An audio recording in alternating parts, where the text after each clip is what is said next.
하나님 말씀 받들어 읽도록 하겠습니다. 하나님 말씀은 신약성경 로마서 제9장 33절 한 절 말씀을 받들어 읽습니다. 기록된 바 보라 내가 걸림돌과 거치는 바위를 시온에 두노니 그를 믿는 자는 부끄러움을 당하지 아니하리라 함과 같으니라. 아멘. 성탄의 계절입니다. 우리 위하여 이 땅에 오신 예수 그리스도, 그분을 향하여 무릎을 꿇고 그분을 향하여 경배와 찬양을 드리는 이런 심령마다 하나님께서 은혜를 주시고, 이것을 거부하고 그분을 거부하는 사람들, 그들은 부끄러움을 당하게 되어지는 그런 역사가 있음을 성경은 말하고 있습니다. 오늘 성경은 말하기를 믿는 자는 부끄러움을 당하지 아니하리라, 믿지 않는 자는 부끄러움을 당하리라 하는 말씀을 주고 있습니다.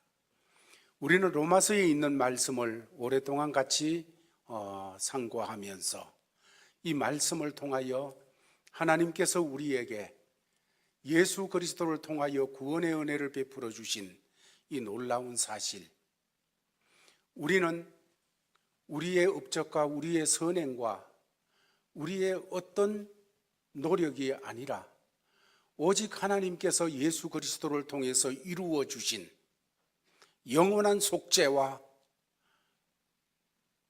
우리를 구원하여 주신 그 예수께서 부활하심으로 입혀주신 영원한 생명, 이것을 얻어 하나님의 자녀가 되고 하나님의 백성 되었음을 성령께서는 사도 바울을 통하여 거듭거듭 로마서 1장에서 8장까지를 통하여 말씀을 주셨습니다. 때로는 선포하듯이, 때로는 설명하듯이, 때로는 논리적으로, 때로는 믿어야 된다고, 이렇게 로마서 1장에서 8장까지 계속해서 우리에게 하나님의 자녀 되는 것은 오직 믿음으로 되어진다는 사실을 선포하여 주셨습니다. 사도 바울이 이렇게 오직 예수 그리스도, 그분을 믿고 그분 앞에 무릎 꿇는 이 역사를 통하여 부끄러움을 당하지 않는, 그래서 하나님의 은총을 받고 하나님의 자녀 되어지는 이 복음을 전했는데, 가는 곳마다 사람들이 그것을 받아들여 예수님이 구주 되심을 알고 하나님의 자녀 되어지는 역사가 일어납니다. 너무나도 놀라운 일들이었어요. 감격스러웠어요. 그것만 생각하면 그저 어떤 수고를 할지라도 감당할 수가 있었고 감사했었습니다. 그런데 그러는 중에 두 가지가 생기는 거예요. 하나는 주위 사람들이, 그런데 왜 유대인들은 예수를 잘 안 믿어? 왜 유대인들은 오히려 안 믿어? 하는 그런 얘기들이 있게 되어지고, 또 한 가지는 자기 마음속에 마치 이런 거지요. 정말로 교회 젊은이들을 보면 신앙생활을 잘하고 열심히 하는 걸 볼 때 너무 감사하고 너무 기쁘고 너무 이쁩니다. 그런데 내 아들은 신앙생활 잘하네요. 내 아들은 신앙생활이 참 약해요. 이럴 때 다른 그 젊은이들을 보면서 감사하고 기쁘면서도 내 자녀 생각하면 마음이 아파요. 어떻게 하면, 내가 어떻게 하면 이 자녀들이 믿음 가운데 굳게 설 수 있을까? 이런 마음들이 없는 부모가 누가 있겠어요? 마찬가지로 바울도 복음을 전하여 이방인들이 주께로 돌아오는 놀라운 역사들이 있을 때에 감사했어요. 그런데 한편으로는 하나님의 백성이라고 선택된 사람들이라고 하는 이스라엘이 예수님을 거부하고 오히려 예수님을 배척하고 오히려 예수님을 모독하는 거예요. 예수만 믿으면 하나님의 자녀 되어지는 이 놀라운 권세, 여기에 도전하는 거예요. 교회 안에까지 들어와서 그게 아니다 하면서 할례도 받아야 돼, 율법도 지켜야 돼 하면서 가르치는 거예요. 이런 일들이 너무 안타까웠어요. 사도 바울은 로마서 9장 초반부에서 얘기하기를 내 이름이 주님의 기록책에서 지워지더라도 정말로 이 내 동족, 내 형제, 내 골육 이들이 구원받으면 참 좋겠다 하는 솔직한 심정을 드러내고 있습니다.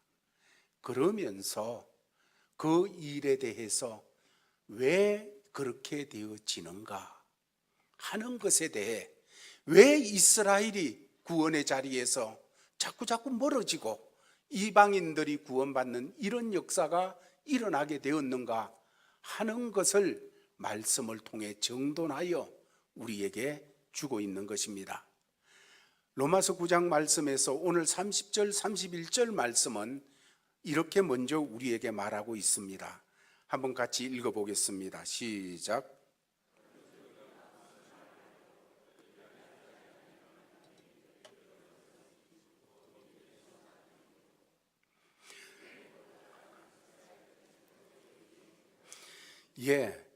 이방인들은 하나님이 없는 백성이고 율법이 없는 사람이고 하나님의 말씀도 받지 못한 사람들이었습니다. 약속도 없고 약속의 표시인 할례도 없습니다. 하나님 없습니다. 그런 백성들이 어떻게 하나님을 알게 되었고 구원을 얻는 자리로 나가게 됐을까? 이거는 놀라운 일입니다. 여러분, 우리도 이스라엘에 비출 때 이방인이지요. 이스라엘 백성들은 직접 하나님과 계약도 맺었고 율법도 받고 예배도 드렸습니다. 그러나 우리는 그들과 같이 율법을 받은 것도 아니요, 선지자가 주어진 것도 아니요, 우리에게는 그런 성전이 주어진 것도 아니요, 우리를 향한 어떤 십계명이 주어졌다든지 율법이 주어진 것도 아닙니다. 그런데 이방인들은 구원을 얻습니다. 우리가 무슨 말을 하리요? 의를 따르지 아니한 이방인들이 의를 얻었으니, 여기 의를 얻었다는 이 말은 결론적으로 구원을 받았다는 것입니다. 의롭게 되어지는 것, 그래야 구원을 받게 되어지는데 그들이 구원을 받게 되었다는 말이에요. 의를 얻게 되었고 구원의 소식을 듣게 되었고 그로 말미암아 복을 받는 자리로 나서게 됐다는 것이지요. 성경 인물 중에 구약에 라합이라고 하는 여인이 있습니다. 이 사람은 율법 교육을 받은 적도 없고 성막에 나가서 하나님을 예배한 적도 없습니다. 그런 그녀가 여리고성의 정탐꾼들이, 히브리인이 보낸 정탐꾼들이 왔을 때 이런 얘기를 하게 됩니다.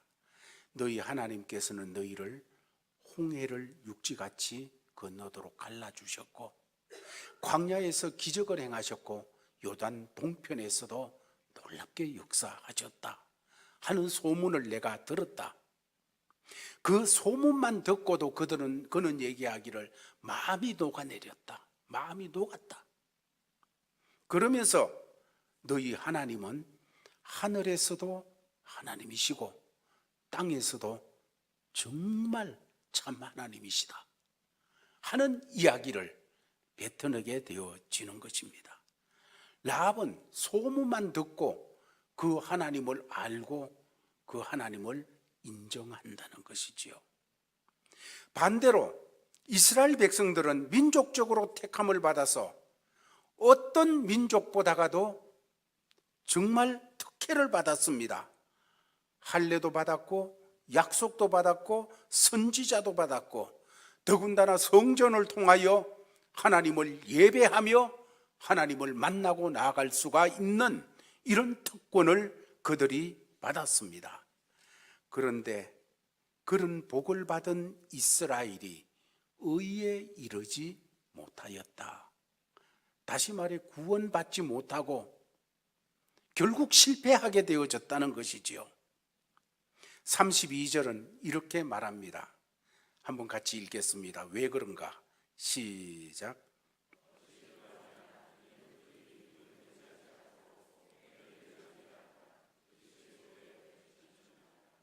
예, 이방인들은 어찌하여 구원을 받고 정말 많은 특권을 받은 히브리인들은 구원을 받지 못하는 이런 자리에 지금 놓여져 있는가?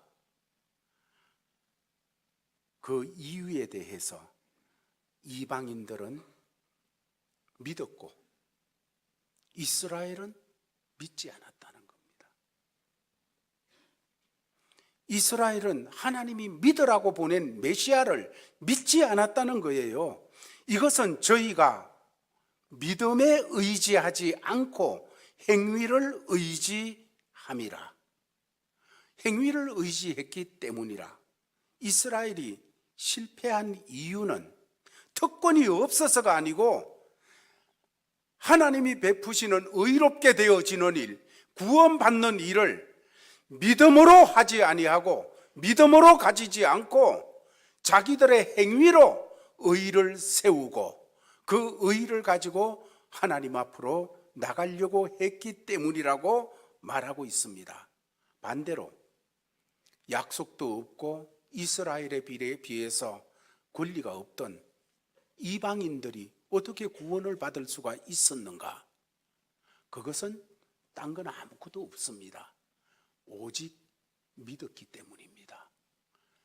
하나님이 베푸신 은혜를 믿었고 은혜의 그 예수 그리스도를 받아들이는 믿음을 가졌기 때문입니다. 그렇습니다. 자신이 노력해서 구원을 받을 수 있다면 하나님의 구원이 왜 필요하겠습니까? 자신이 노력해서 영생을 얻을 수 있다면 왜 예수 그리스도가 필요하겠습니까? 자신이 노력해서 행위로 의롭게 될 수 있다면 왜 하나님께서 독생자 예수 그리스도를 십자가에 죽게 하셨겠습니까? 그럴 수 없기 때문에, 행위로 구원을 얻을 수 없고 의롭게 될 수 없기 때문에 독생자 예수 그리스도를 보내셔서 대신 십자가에서 죄값을 지불하시고 피 흘려 사함을 얻게 하시는 역사를 입혀주셨다는 겁니다. 내 스스로 영생을 가질 수 없기 때문에, 얻을 수 없기 때문에 예수 그리스도께서 죽으시고 부활하셔서 우리에게 영원한 생명을 입혀주셨다는 것입니다. 그렇습니다. 진정한 구원은 스스로 쟁취해낼 수 없습니다. 정말 구원은 사람으로부터 올 수가 없습니다. 왜냐하면 모든 사람이 죄를 범하여 죄인이 되었기 때문입니다. 죄인이 죄인을 구원해낼 수 없기 때문입니다. 사도 바울은 이 구원에 대해서 에베소 교회에 보내는 편지를 통하여 아주 명료하게 우리에게 이렇게 설명해 주고 있습니다. 에베소서 2장 8절 9절을 보면 이렇게 말합니다. 너희가 그 은혜를 인하여 믿음으로 말미암아 구원을 얻었나니 이것이 너희에게서 난 것이 아니요 하나님의 선물이라. 행위에서 난 것이 아니니 이는 누구든지 자랑치 못하게 하려 함이니라.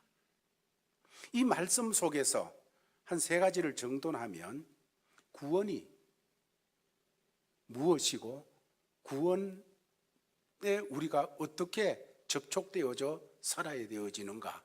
첫 번째, 구원이라는 것은 하나님의 은혜라는 것입니다. 너희가 그 은혜를 인하여 구원받았다. 은혜 때문에 구원받았다. 이것이 본질적인 거예요.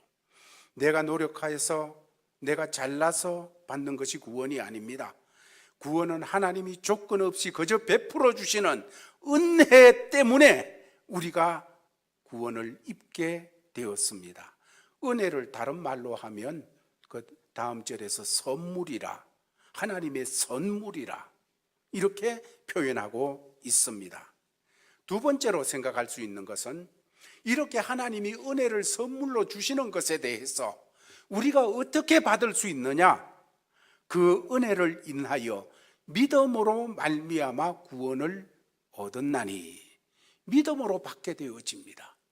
하나님이 구원의 역사를 은혜로 선물로 주실 때 우리는 믿음으로 그것을 받을 수 있게 되어진다는 것이에요.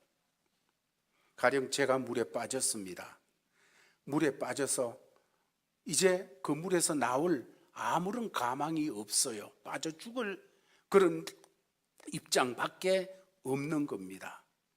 그런데 물에 빠진 제게 누군가가 구명 밧줄을 던져 주었습니다. 그런데 물에 빠진 제가 나는 저 사람 모르는데 이 줄을 잡아야 될까 말아야 될까 하고 고민하여서 되겠습니까? 생각할 것도 없이 줄을 붙잡아야 됩니다. 그것 외에는 없어요. 여러분, 그 줄을 붙잡는 거, 은혜를 베풀 때 붙잡을 줄 알아야 됩니다. 잡지 않으면 그것이 나와 아무 상관이 없어져요. 구명의 밧줄이 던져졌는데 잡지 않으면 밧줄은 던져졌지만은 나와 상관이 없게 되어져 있습니다. 하나님이 은혜로 선물로 우리에게 주신 이 놀라운 구원의 은총 믿음으로 받아야 돼요. 물론 그 믿음까지 성령의 역사 속에 되어지는 하나님의 은혜지요. 하나님께서 우리의 뜻과 상관없이 예수님을 보내주셔서 십자가에서 죽게 하셨습니다. 다시 말해서 나를 위한 구원의 줄을 던져주셨습니다. 그렇다면 우리는 그것을 잡아야 되어지는 거예요. 예수님이 나를 위해 돌아가셨다는 사실을, 예수님이 십자가에서 보배 피를 쏟음으로 말미암아 내 날 때부터 죽을 때까지의 모든 죄를 담당하시고 씻으셨다는 사실을 믿어야 되어지는 거예요. 더 나아가서 에베소 2장 8절에서 9절 말씀은 하나님의 선물이라 행위에서 난 것이 아니니 이는 누구든지 자랑치 못하게 함이라. 이는 누구든지 자랑하지 못하고 감사하고 감격할 뿐인 거예요. 구원받은 우리는 우리를 구원해 주신 그 하나님께, 그 주님께 감사하고 감격하고 그 사랑과 은혜에 충격되어져야 되는 거예요. 이것이 성도와 행위의 관계가 나타나게 되어집니다. 여러분, 성도의 행동, 행위라는 것은 어디서 출발하고 어떻게 돼야 되는 것입니까? 성도의 행위라는 것은 주일날 예배 드리러 나왔습니다. 삶 속에서 구별되게 살려고 합니다. 아니면 구석구석에서 헌신하고 섬기고 정말로 이렇게 삽니다. 그것이 어디에서 나와야 됩니까? 이렇게 선물로 우리를 구원해 주신 이 은혜에 대한 반응으로 나와야 됩니다. 이렇게 되지 않으면 부패되어져요. 이렇게 되지 않으면 그 행동이 율법이 되어져 가지고 그것이 의를 세우려고 하는 것이 되어져서 잘못됩니다.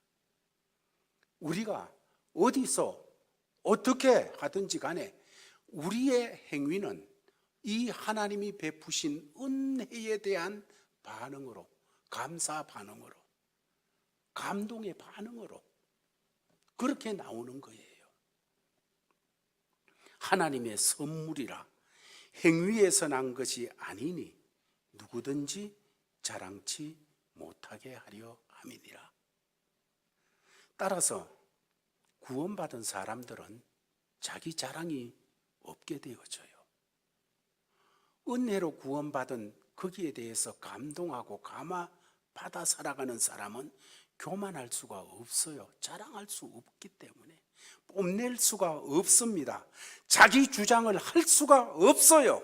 그저 구원받은 사람에게는 감동과 감격이 있고 거기에 눈물이 있을 뿐이에요.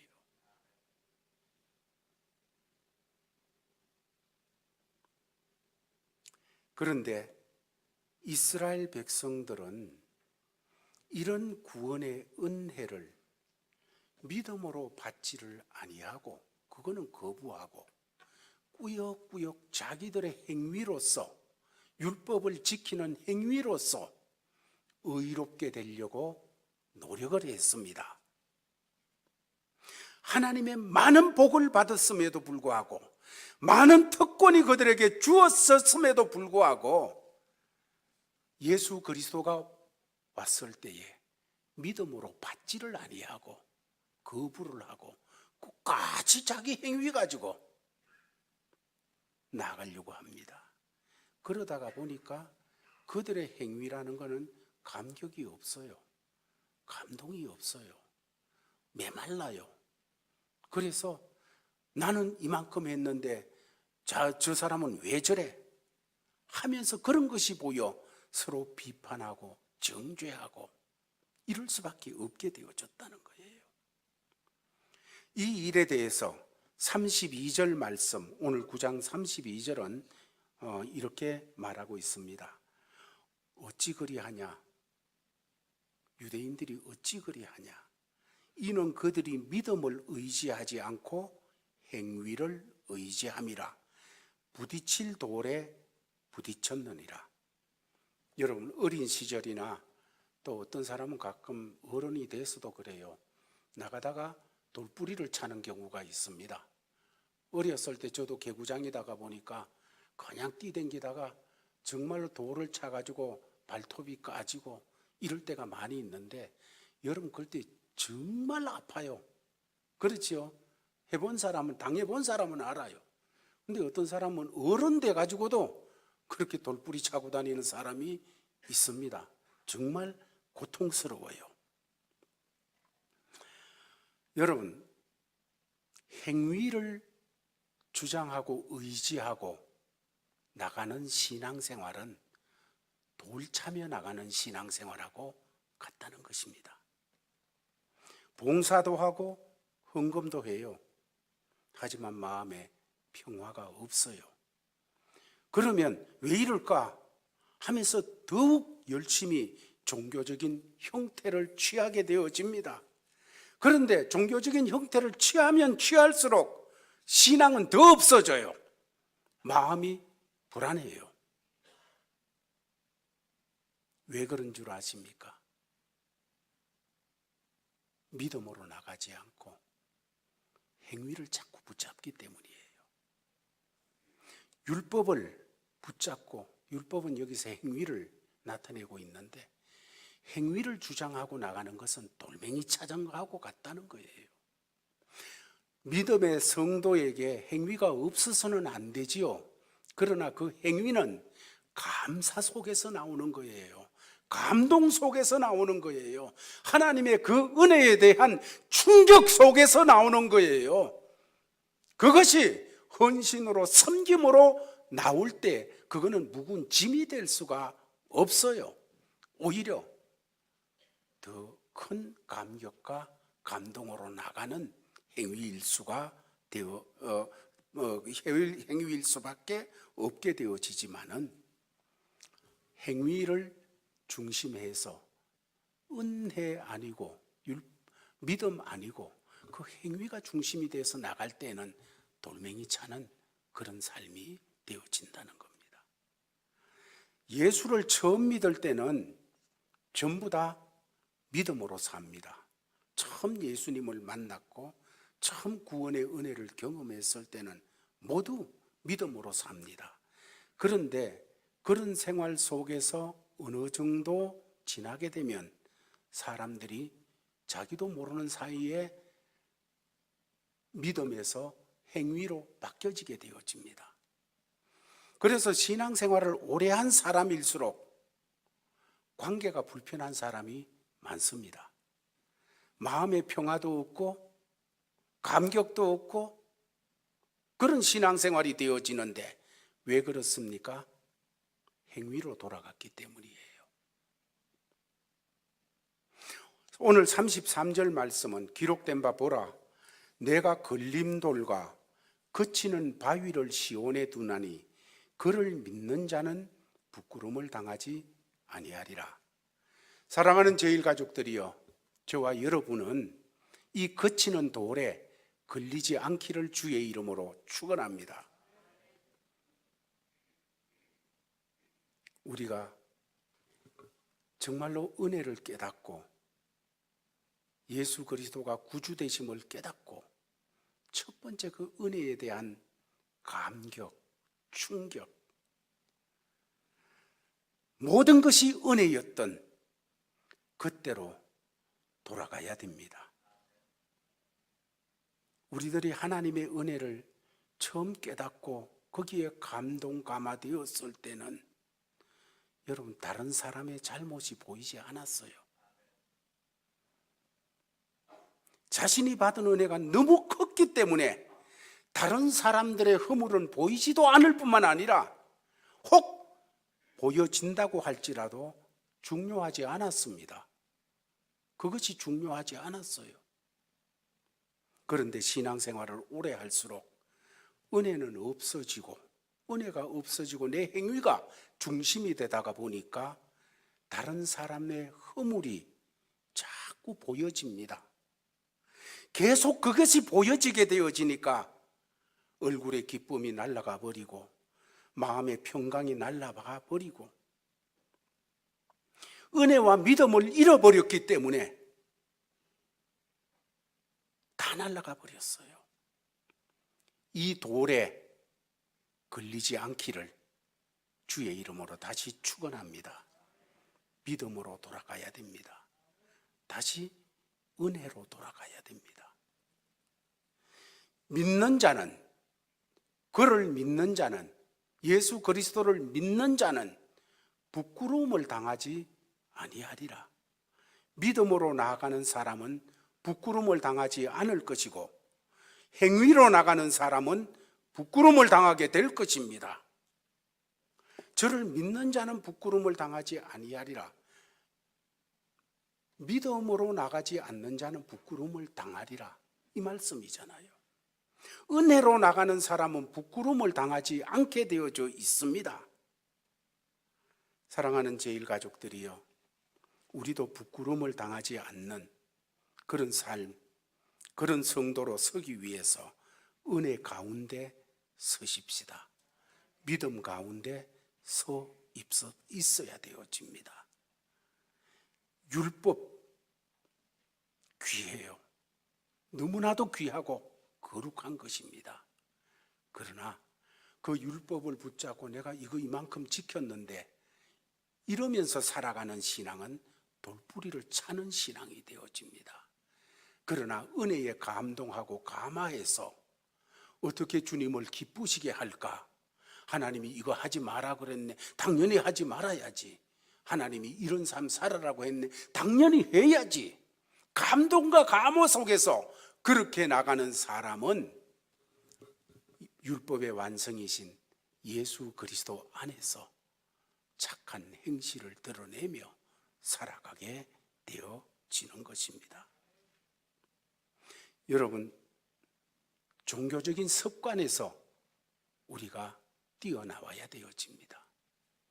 신앙생활에 연조가 깊어지다가 보면 나도 모르게 모든 게 습관이 그냥 되어, 찬송 부르는 것도 그냥 습관, 기도하는 것도 습관, 예배 드리는 것도 습관이 되어져 버리고, 이 습관에서 뛰쳐나오기 위해서는 굉장히 노력이 필요합니다. 훈련이 필요해요. 왜냐하면 습관이 되어버리고 나면 거기 익숙해져서 편해집니다. 율법을 따르고 행위를 따르는 것이 편해져요. 그렇게 신앙생활하는 것이 편하게 익숙하게 되어져 있어요. 여러분, 여기에서 뛰쳐나와야 돼요. 은혜를 붙잡고 은혜에 감동하고 감화하고 주님을 신뢰하는 믿음, 그 믿음 가운데서는 이 훈련으로 나와야 되어져요. 그러면 모든 것이 새롭게 나타나게 되어집니다. 우리가 어떤 종교적인 습관, 행위에서 벗어나서 정말로 믿음에 대한 반응, 하나님의 은총에 대한 반응으로 우리의 행위가 드러나게 되어질 때 진정한 하나님의 복이 그곳에 임하게 되어지고 진정한 하나님의 평강이 예수 그리스도로 말미암은 진정한 자유가 그곳에 부어지게 되어지는 것입니다. 바로 이런 성도들이 되기를 예수의 이름으로 축원합니다. 아버지 하나님 감사합니다. 말씀 주셔서 받았습니다. 받은 말씀 성령께서 우리 속에 두루두루 역사하여 주시어서 믿음으로 화합하게 하여 주옵소서. 그래서 정말로 종교 행위의 얽매인 그런 삶이 아니라 우리 주 예수 그리스도의 크신 은혜와 하나님 아버지의 사랑에 감동 감화되어져 그 충격 속에서 헌신하고 충성하고 선행하고 하나님 기뻐하시는 삶을 경주해 나가는 우리들이 되게 하여 주옵소서. 그 가운데 베푸시는 하나님의 놀라운 복을 우리가 걸어가며 더 깊숙이 경험해 나가도록 이끌어 주시옵소서. 예수님 이름으로 기도하옵나이다. 오늘도 하나님 앞에 드려져서 찬송 부르고 기도하고 말씀 받았습니다. 이제 주신 삶의 자리로 주께서 저희들을 보내시는데 오 주여, 예배가 여기서 중단되는 것이 아니라 삶의 자리로 연결되게 하셔서 그것도 주를 찬송하는 자리, 그것도 기도하는 자리, 하나님의 말씀을 되새김질하며 말씀을 살아내는 자리가 되도록 역사하여 주옵소서. 오 주여, 그리해서 그렇게 살 때 그곳이 거룩한 곳이 되게 하시고 그곳이 하나님이 나타나시는 하나님의 역사하심의 자리가 되도록 은혜를 입혀 주옵소서. 우리가 그렇게 사는 동안에 우리도 모르는 사이에 그곳에 하나님의 복이 부어지고 하나님의 능력이 나타나고 하나님의 치료의 역사가 있고 하나님의 빛의 역사가 있는 이 놀라운 자리들로 이끌어가도록 하나님 저희들을 복 주시옵소서. 이런 자세로 주신 삶의 자리로 나아가는 믿음의 권속들에게 주 예수 그리스도의 크신 은혜와 하나님 아버지의 사랑과 성령의 교통하심이 항상 함께 있을지어다. 아멘.